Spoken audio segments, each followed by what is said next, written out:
मौजे सराटीत अवैध दारू विक्रीचा सुळसुळाट, महिलांसह ग्रामस्थांचा पोलीस ठाण्यावर एल्गार। मारेगाव पोलीस स्टेशनच्या हद्दीत येणाऱ्या मौजे सराटी येथे अवैध दारू विक्रीने उच्छांद मांडला असून या धंद्याला आळा घालण्यात प्रशासन सपशेल अपयशी ठरले आहे।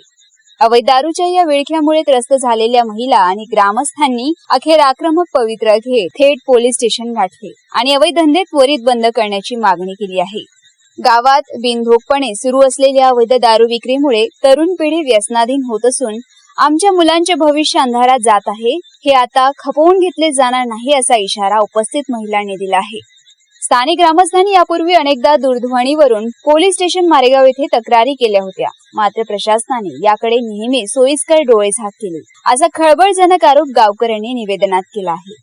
अवैध दारूच्या विक्रीमुळे गावातील सामाजिक वातावरण पूर्णपणे दूषित झाले असून शालेय विद्यार्थ्यांवर याचे अत्यंत विपरीत परिणाम होत आहे। प्रशासनाने आता तातडीने कारवाई करावी, अन्यथा यापुढे आम्ही गप्प बसणार नाही आणि भविष्यात तीव्र जनआंदोलन उभारू असा खणखणीत इशारा समस्त गावकरी व महिलांनी पोलीस प्रशासनाला दिला आहे। मौजे सराटीतील महिला आणि ग्रामस्थांच्या या आक्रमक पवित्र्यानंतर आता मारेगाव पोलीस यावर नेमकी काय ठोस कारवाई करतात याकडे संपूर्ण तालुक्याचे लक्ष लागले आहे। मारेगाव वार्ता सचिन मिश्रा, मारेगाव, यवतमाळ।